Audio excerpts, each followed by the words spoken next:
este tema tan silencioso, pero a la vez tan importante. Y bueno, a Sentir por acogernos aquí en su sala, y diría a mis hijos, porque sin todos esos desafíos que me han puesto en el camino, pues yo no estaría hoy aquí, estaría hablando de coaching ejecutivo, por ejemplo. ¿Puedes pasar?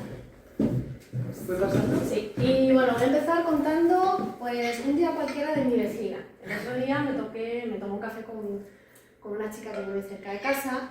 Ella tiene 2 niños, uno de 5 y uno de 8, y entonces me comentaba que estaba súper cansada, que se metía en la cama súper culpable porque siempre andaba gritándoles, que no le daba el día para todo, y bueno, me empecé a tirar un poco de hilo, ¿no? Y le empecé a preguntar, ¿pero por qué? ¿Qué te pasa? ¿Y cómo son tus dinámicas? Entonces ella me contó, pues básicamente, que se levanta súper temprano, prepara el desayuno, prepara a los niños, siempre hay algún conflicto matutino, que si uno no quiere ponerse los zapatos, que si yo quiero una mochila de no sé qué, los lleva al colegio, los deja así, se va a trabajar, hace sus 8 o 9 horas de trabajo, de conferencias, de reuniones, de estrés, de gestión del equipo, los recoge y empieza la segunda parte del día. Los prepara para irse a la cama, mientras el marido hace la cena, llega la hora de meterlos en la cama y obviamente mamá pipí, mamá léeme un cuento, ay que se me ha olvidado la mochila de no sé qué, y bueno, ya llega a eso de las 9 agotada y lo único que quiere es que sus hijos se metan en la cama. Los mete en la cama de nuevo así, ¡puf!, rápido, y nada, se sienta en el sofá de su casa con su marido al lado, se pone a ver el móvil, empieza a contestar algún mail y acaba viendo Instagram, pues eso, madres perfectas que le dan de comer a sus hijos todo ideal de la muerte, y la cajita tiene todos los componentes, y se mete en la cama muy frustrada y muy cansada y muy agotada. Bueno, lo que no sabe mi vecina, se lo conté, pero lo que ella no sabe en ese momento es que forma parte de este grupo de padres, los padres cansados. Se han hecho estudios y se sabe que el 70% de los padres viven cansados por las demandas de la parentalidad. Se me ha olvidado decir, voy a hablar mucho en femenino, lo siento por los hombres de la sala. Lo que voy a decir afecta también a los hombres, o sea, no es solo de madres, afecta a los hombres. Voy a intentar hablar de padres, si me sale más madre, pues porque es lo que a mí me toca, pero bueno. Entonces, bueno, el 70% de los padres viven cansados, el 10% viven agotados, han sido diagnosticados con lo que llamamos burnout parental. Y esto va incrementando. Los valores indican en Europa que cada vez hay más padres que se sienten agotados o que tienen un agotamiento crónico, ya sea porque se diagnostican más o porque realmente está aumentando. Y bueno, también se ha visto que en las mujeres hay mayor porcentaje. Esto es porque seguimos todavía buscando la manera de conciliar con nuestras parejas y dividir las tareas. Y bueno, luego hay un 20% que vive su parentalidad relajada, tranquila y serena. Entonces la pregunta es, ¿qué hacen estos? ¿Qué es lo que están haciendo en su vida para hablar con ellos y realmente pues, la pasan bien con sus hijos, lo disfrutan? Entonces, ¿qué está haciendo toda esa gente?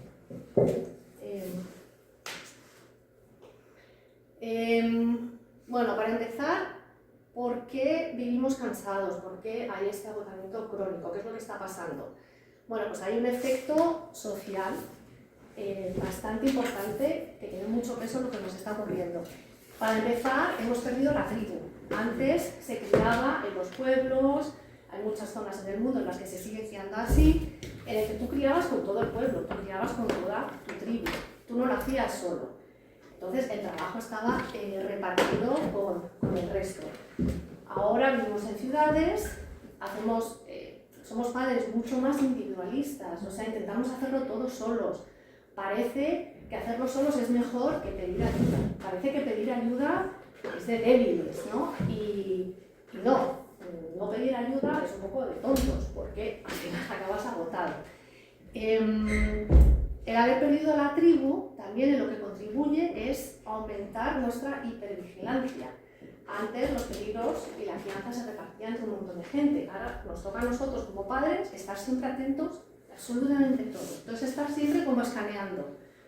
Y le falta la cajita y no sé qué. Y entonces ese estado de hipervigilancia acaba agotándonos. Y además lo que está pasando es que tenemos demasiada información. Yo creo que si nos preguntan, hay muchos más peligros que antes. Y no sé si es real o no, pero la sensación que tenemos todos es que el mundo es peligroso, que a nuestros hijos les va a pasar de todos, entonces eso aumenta muchísimo nuestro nivel de hipervigilancia y el estrés que vivimos. O sea, no hay más que ver el uso del teléfono, estamos todos así, de Dios mío, a qué están expuestos y qué peligros conlleva esto, y eso agota muchísimo. Y luego otro efecto que está ocurriendo es que vivimos en una rueda de hámster, todos, padres, no padres, la sociedad en general. Vivimos hiperocupados, vivimos como en un bucle de vida, siempre trabajo, hijos, vacaciones, trabajo, hijos, vacaciones. Se premia la productividad, se premia el estar ocupado, se trata de flojo, de perezoso, al que se toma un ratito para descansar. Y esto como sociedad nos está enfermando y no nos estamos dando cuenta. Entonces es muy importante bajarse de esta rueda de hámster y frenar, y observar y disfrutar también de la vida. Luego, cuando miramos más aquí sí puedo hablar de maternidad, estamos viviendo una maternidad en transición. ¿Qué quiero decir con esto? Hasta el siglo pasado, básicamente el rol de la madre, de los padres, era que el niño sobreviviera. Sobreviviría hasta los 10-12 años, te asegurabas que sobrevivía, pum, y a trabajar. Y luego la cosa se ha vuelto como más compleja. Con el paso de los años, pues aparecen los derechos de los niños, ya hay que darles educación, se protege su seguridad emocional, psicológica, y entonces cada vez aparecen como más tareas para que los padres hagamos, ¿no? Y muchas de ellas tampoco todavía las sabemos hacer muy bien. Ha habido también un cambio en la manera en la que se educa. Antes se educaba con el autoritarismo, con el control, y funcionaba estupendamente, pero claro, los expertos, los neuropsicólogos y la gente que estudia el cerebro del niño se han dado cuenta que eso no es sano para el ser humano. Entonces ahora se está apostando más a otro tipo de educación, más positiva, más respetuosa, en emociones, bla bla bla.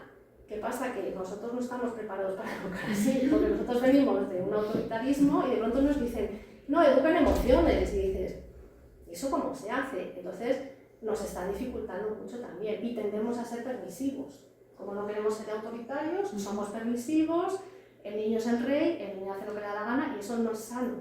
El niño necesita límites. Conciliación también estamos en transición.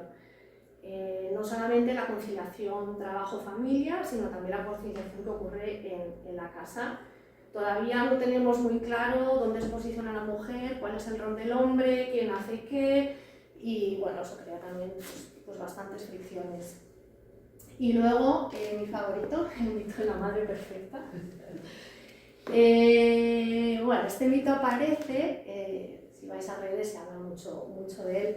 El mito de la madre perfecta ocurre porque muchas de nosotras creemos que nos van a querer más si somos perfectas. Hemos creído con esta creencia inconsciente, muy molesta, de, pues si lo hago perfecto me van a querer más. Entonces intentamos hacer perfecto, en el trabajo queremos ser perfectas, en la casa queremos ser perfectas, queremos ser perfectas para nuestras parejas, estar estupendas, y eso es agotador porque es inalcanzable, la perfección no existe, entonces es imposible el perseguir ese ideal. Es como un unicornio, sí, es muy bonito, pero no es real, ¿no? Y hace bastante daño, la verdad. El tema de la perfección nos hace mucho daño, se puede trabajar, pero hace bastante daño. Entonces,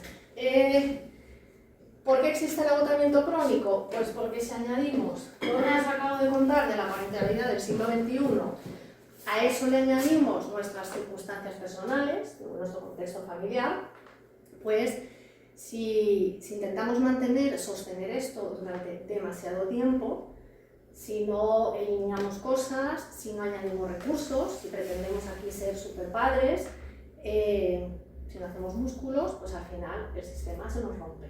Y como seres humanos nos agotamos y nos rompemos. Sí.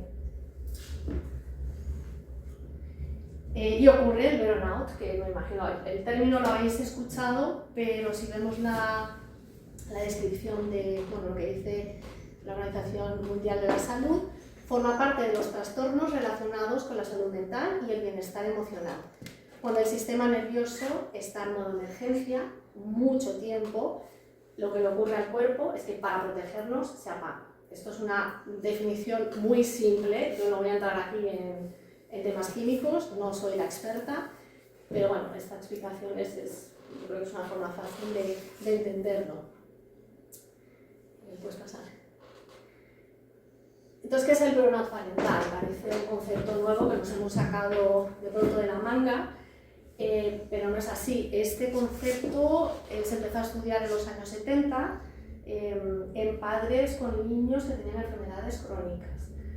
Y se vio que efectivamente padres con niños de enfermedades crónicas pues padecían un agotamiento mayor que padres, vamos a decir, normales. En 2017, unas investigadoras aquí de Lovaina, Isabel y Moira, decidieron retomar todo lo que se había estudiado ya y ellas hicieron un estudio a nivel mundial donde ahí incluyeron a todo tipo de padres. Y la verdad es que las conclusiones que sacaron fueron bastante, pues cambiaron un poco, revolucionaron un poco el mundo de la psicología, definiendo este nuevo cansancio crónico que está relacionado con la vida familiar, ¿no? Ellas definieron el burnout parental como el estado de cansancio extremo y pérdida de energía vinculado con la presión y las exigencias de la familia. O sea, realmente es en un contexto familiar. El laboral es un contexto laboral. ¿Se puede tener los dos a la vez? Se puede tener los dos a la vez. ¿Se pueden tener por separado? También. Y efectivamente, si tú estás cansado en casa, pues desde luego en la oficina no vas a estar tan bien. O sea, al final está todo conectado.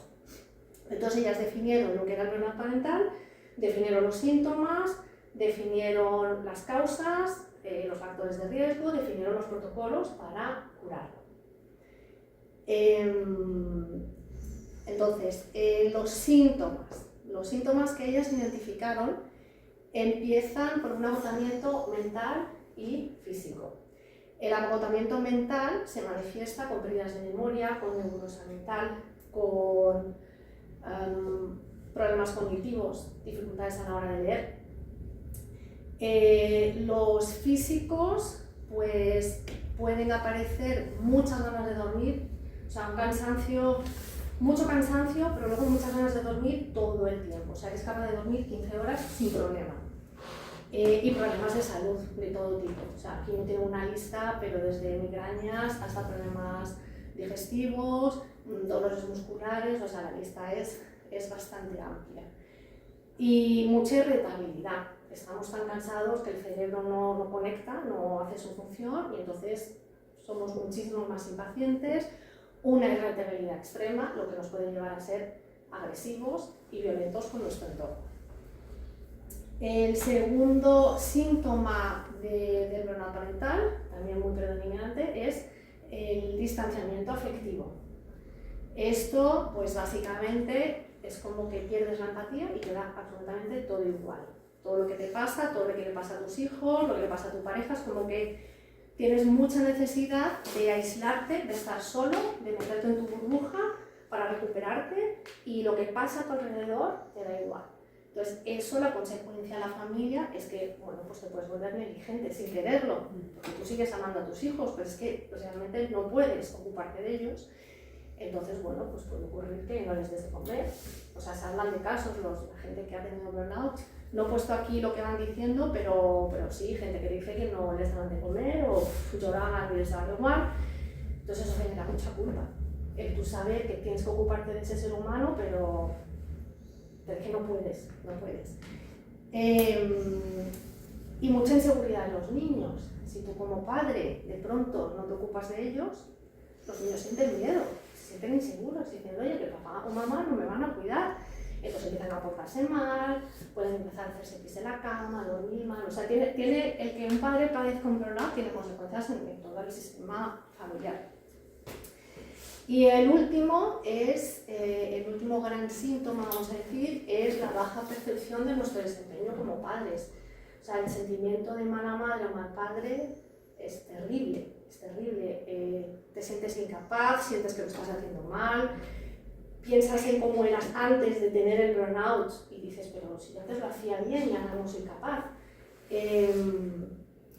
Y eso, bueno, pues llega a muchos sentimientos de culpa. Las emociones más presentes son mucha culpa y mucho miedo de que te quedes así. O sea, que de pronto te quedes así el resto de tu vida y que me ocupas de tus hijos y dan bastante miedo. Pues para el siguiente. Dale 2 veces más, que esta no sé por qué se me ha quedado así. Entonces, bueno, la parte positiva, si es que tiene alguna parte positiva, que no la tiene, pero bueno, esto no llega al día a la mañana, no es que un día te levantes y digas, ay, no puedo más, hay todo, ellas definieron que existe todo un proceso hasta el punto en el que tú te rompes. Y que claro, durante ese proceso hay momentos, como por ejemplo aquí, que se puede tomar acción, ¿no? Pero no sabemos o sea, como no sabemos que nos puede pasar, pues no tomamos acciones. Entonces, antes de ser padres, ¿no? Uno está súper contento, pues estás embarazada, tu mujer está embarazada, y empezamos a idealizar la parentalidad. Ah, pues yo cuando sea madre voy a hacer, pues yo no voy a hacer. Empiezas como a crearte esta idea de lo que es ser padre, de cómo va a ser tu hijo, de cómo vas a ser tú. Y bueno, cuando nace el bebé, pues nos sobreimplicamos. Hay toda una parte hormonal y en el hombre toda esta parte de protección que te sobreimplicas, lo das todo por ese pequeño ser humano frágil y bueno, estás ahí y lo das todo. Días, noches, estás agotado, pero tú sigues ahí al pie del cañón. ¿Qué pasa? Que hay un momento que te sobreimplicas, empiezas a dejar de lado todo tu cuidado, dejas de salir con los amigos, siempre pospones el descansar, y entonces entras un poco en la fase de sacrificio. Yo me sacrifico por este bebé, yo no tengo tiempo de salir a tomar una copa con una amiga porque claro, mi hijo me necesita, o eso, dejas de cuidarte, no haces tu hobby favorito, dejas todo de lado pensando que es temporal. ¿Qué pasa? Que esto se va prolongando en el tiempo, el niño va creciendo, a lo mejor aparecen otros niños, entras en el mismo bucle y empieza la frustración. Empieza un poco esa rabia de, porque lo único que hago es ser padre, es que empieza a ser realmente una frustración muy fuerte, incluso a veces tus hijos te fastidian, de, claro, no me puedo ir con mi amiga porque lo que sea. Y aquí es el momento un poco crítico, porque cuando ya empieza la frustración y esto se continúa en el tiempo en el que estamos metidos en el bucle de la parentalidad, uno empieza a sentirse muy cansado, no recuperas, te metes en la cama y no recuperas tus energías, empiezas a usar el móvil más de la cuenta para desconectar, aumentas tu ingesta de café porque así aguantas hasta que llegue la noche. Normalizamos la situación, de pronto llega un punto en el que dices, bueno, pues esto será así, no sé, es como que de pronto dices, bueno, pues esta es mi vida y aquí me quedo. Y bueno, este punto es realmente crítico, luego entenderéis por qué. Aquí es el momento en el que hay que tomar acción. Aquí es el momento en el que hay que decir, basta, esto no es normal, yo no tengo que vivir así la parentalidad, puedo ser ese 20%, puedo disfrutarla, puedo descansar, puedo tener tiempo para mí, puedo tener tiempo para la pareja. Requiere esfuerzo, requiere reorganización, pero se puede.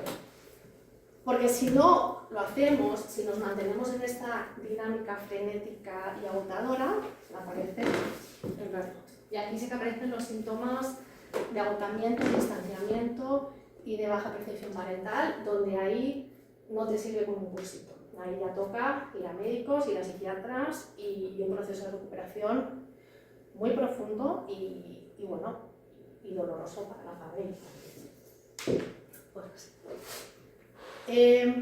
algo que quiero dejar claro es que el burnout parental no es que estemos fallando como padres, no es falta de amor, ni que seamos débiles, es falta de recursos frente a las demandas de nuestra vida.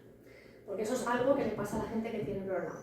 Se esconden no quieren contarlo, se sienten débiles. Claro, todos pueden, pero yo no. Pero no es así. Esto ocurre y no hay que andar culpando.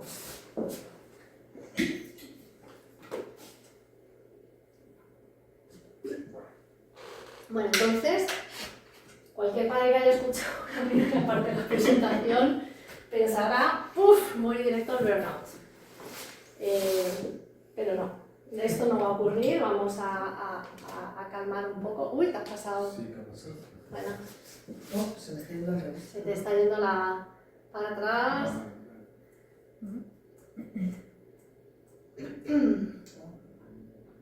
Perdón. No, pues A ver.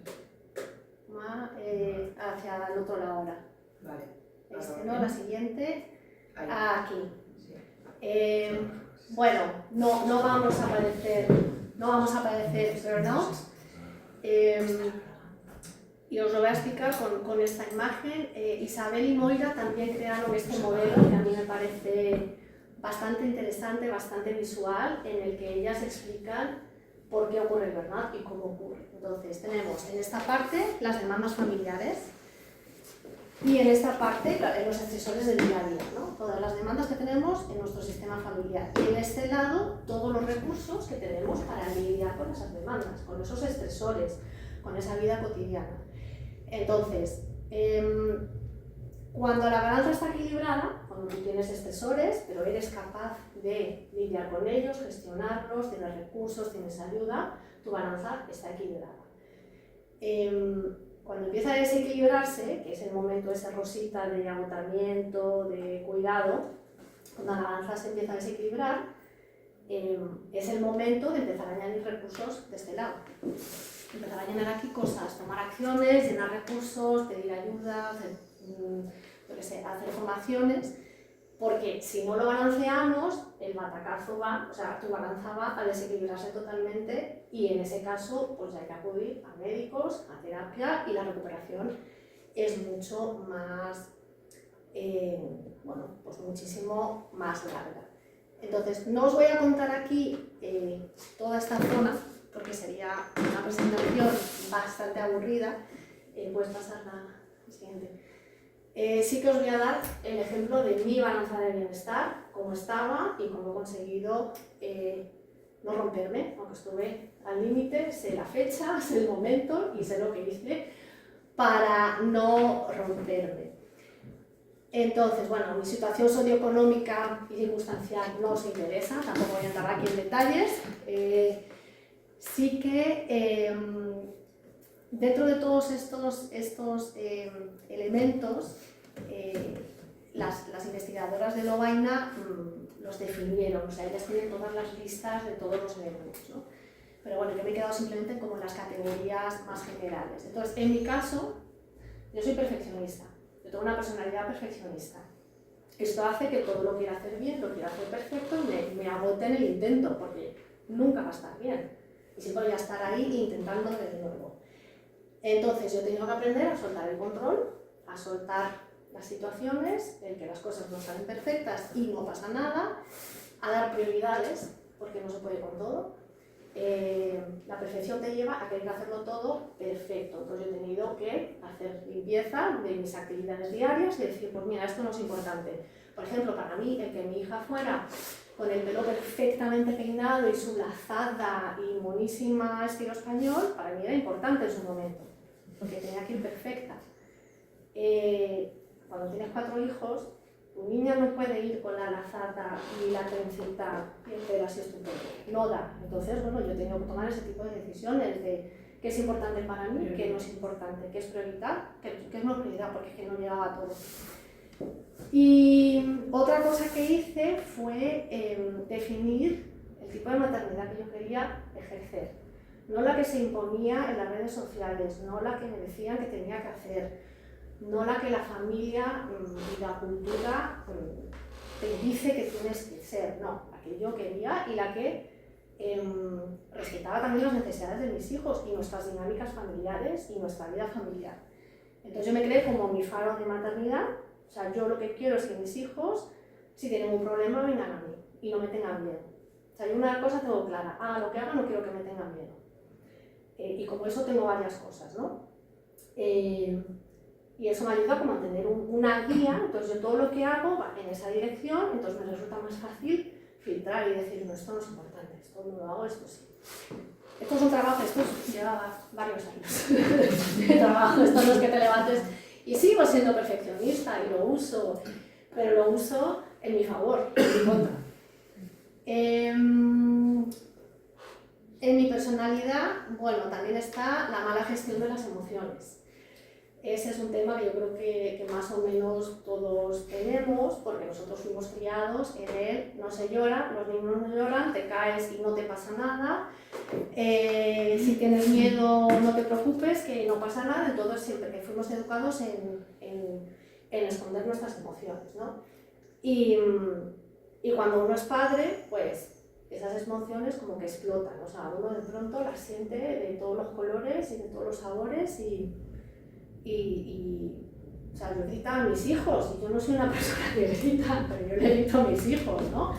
O esa felicidad extrema, ¿no? Entonces todo como que las emociones se vuelven como muy extremas. Entonces tú, persona que no sabes gestionar emociones, te pones explosivo y tienes delante tuyo un ser humano que no sabe gestionar sus emociones y que es explosivo.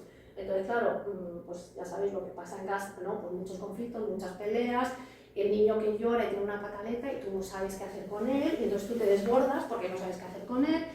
Entonces, sí, hay que aprender de emociones, sí, hay que aprender a autorregularse. Como padre, nuestra responsabilidad es autorregularnos para corregular al niño. ¿Es difícil? Sí, es muy difícil, se puede también.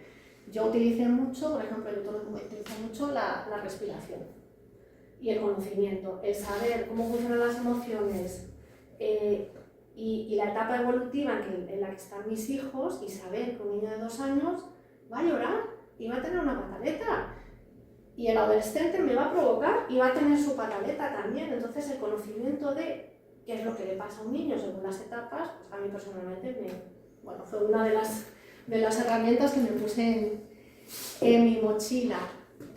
Con la parentalidad, bueno, pues yo era una madre muy veleta, a veces autoritaria, a veces permisiva, y mis hijos se portaban mal simplemente porque no sabían qué esperar de mí, no sabían lo que estaba permitido. Pues un día podían ver la tele, pero al día siguiente pues no la podían ver. ¿Por qué? Porque a mí me da la gana, estaba de mal humor o lo que fuera. Entonces yo no era capaz de poner reglas y límites que les dieran una cierta seguridad. Como no estaban seguros, pues se me desbordaban.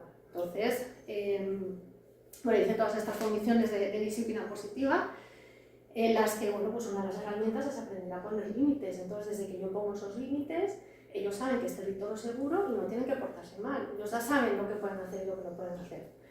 Esa también fue otra que me puse en la mochila. Funcionamiento familiar, pues yo soy una persona súper organizada y súper disciplinada, entonces hay muchas rutinas y eso facilita mucho el funcionamiento de la familia.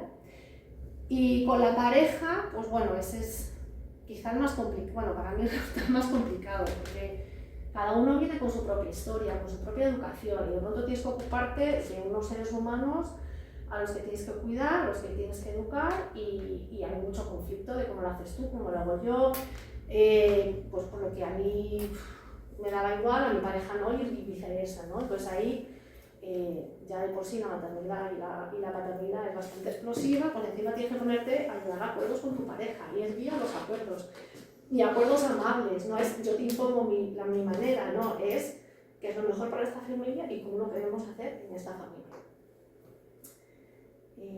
Bueno, y con todo esto me reequilibré. Casi me la pego, pero me reequilibré.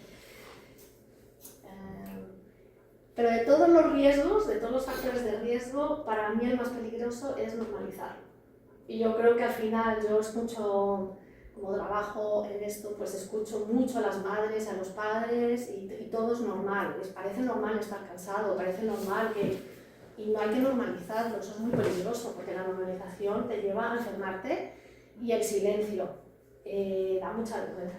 Decir, ay, es que no sé gestionar las pataletas de mi hijo, ay, es que me siento agotada. Entonces hay mucho miedo a ser vulnerable y a decir, oye, pues estoy mal, es que me siento mala madre, que no eres mala madre, pero si es lo que sientes, eso es muy duro decirlo en voz alta. Entonces, cuidado con la normalización y el silencio. Siguiente. Y bueno, al final de cuentas somos todos responsables de nuestra propia balanza. Está claro que la vida nos va a lanzar estresores y situaciones que están fuera de nuestra mano. COVID estuvo fuera de nuestra mano. Que te echen del trabajo está fuera de la mano. O sea, hay muchos estresores que van a aparecer y ahí te toca lidiar con ellos, pues con lo que tienes. Pero hay muchos que se pueden anticipar y hay mucho que podemos hacer nosotros. El descansar, el cuidarnos. Sí, la semana está llena de cosas, pero hay maneras de cuidarse con minutitos al día, ¿no? La adolescencia, esa va a venir, o sea, esa no nos salvamos ninguno. Pues prepárate, ¿no? Si tu hijo ya tiene 8 añitos, pues vete leyendo algún libro, vete entendiendo. Entender las etapas evolutivas, bueno, para mí es fantástico, porque tú ya sabes qué esperar. Entonces, cuando tú te plantas frente a un adolescente, que es mi tema ahora, yo ya tengo a 2 y medio, y uno ahí, pues si tú entiendes cómo funcionan, te acuerdas de tu propia adolescencia, que la tenemos bastante cercana,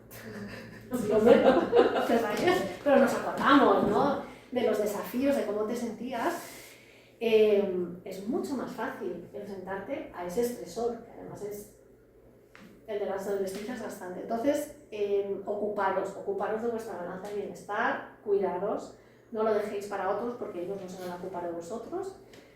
Y sigue. Y bueno, si os sentís ya en la fase de cansancio extremo, os sentís desbordados, sobrepasados, hay gente que os puede echar una mano. Si no sois capaces de rebalancear la balanza y notáis que eso que se os va de las manos, pedid ayuda. En Bélgica este instituto tiene un anuario pues, con toda la gente que trabaja en burnout. Hay expertos en crianza, hay expertos en emociones, o sea, formaros y pedir ayuda antes de que os rompáis. Yo misma trabajo como coach para madres, padres también, para dar esas herramientas, para evaluar esa balanza y ver cómo estar y dar esos recursos. Y bueno, y hacer limpieza, hay cosas que se pueden quitar en la balanza, creamos que no, hay cosas que se pueden quitar. Siguiente. Y si ya estáis en burnout, si ya notáis que la cosa se ha puesto fea, esta Santé tenéis el anuario de todos los médicos españoles, y bueno, en Bélgica también está el registro de burnout, quizá no parental, pero bueno, al final el burnout, sí, el parental te da unas herramientas, pero el burnout, cuando ya estás en burnout, pues te hace falta un médico de cabecera, posiblemente te den una baja, quizá medicación, dependiendo, hay gente que necesita antidepresivos o bueno, otro tipo de medicación, y terapia. O sea, lo primero en un burnout es que la persona se reequilibre, que se recupere, que físicamente y mentalmente llegue a un estado en el que a partir de ahí ya puedes reconstruir tu balanza. Pero por favor, si os sentís mal, iros a ver al generalista o llaméis a IFIA, no sé, llamad a alguien. Y bueno, a mí me gusta siempre dejar actividades vivenciales, no me gusta dejar así a la gente con una presentación muy teórica. Y os invito a usar estas técnicas en vuestra balanza. No llevan mucho tiempo, que son súper poderosas. Lo avala la neurociencia, si no preguntas a Jaime, pero lo avala la neurociencia. Bailar es sanísimo, podéis bailar con vuestros hijos, solos no importa, pero bailar mueve todo y es sanísimo. Abrazar con intención es abrazar un rato largo y sentir a la persona y quedarte así con el buen gusto de ese abrazo. Todo lo que es sensorial, todo lo que es tocar, oler una velita que cuesta 1 euro, echar así el perfume, una buena comida, todo eso también relaja muchísimo y ayuda muchísimo. La música, esta es mi favorita, la música eso hace bien, cantar, escucharla, para mí esa es la mejor terapia de todas, y la respiración consciente. Y esta realmente, no sé si habéis hecho ejercicios de respiración, yo creo que casi muchas presentaciones hablan de ello, 3 respiraciones conscientes y es que te cambia todo, te cambia la vida. Y como mensaje final, y este lo voy a leer porque no es de memoria, Pues nuestros hijos no necesitan padres perfectos, necesitan padres reales, padres que se equivocan, que aprenden y que también se saben cuidar. Porque el tiempo con ellos pasa rápido y llegará un día en el que digas, ¿y esto es cuando crecí? Se me ha pasado, ¿cuántos padres, cuántos de nuestros padres dicen, ay, qué mayores estáis todos, qué rápido pasa el tiempo? No, el tiempo pasa siempre igual de rápido. Es que no estamos con ellos, no disfrutamos con ellos. Y bueno, que hoy es un buen día para bajaros de, bueno, si estáis aquí es porque os habéis bajado de esa rueda de hámster, habéis frenado, os habéis tomado un tiempo y que nunca es tarde para empezar a reequilibrar la balanza y realmente os invito a empezar a llenarla de cositas buenas. Y nada, os dejo aquí mis datos por si queréis evaluar. Hay un test que evalúa la balanza, que es lo que yo hago. Yo os hago el test, se ve más o menos cómo está la balanza, cuáles son los estresores y se empieza a trabajar los protectores.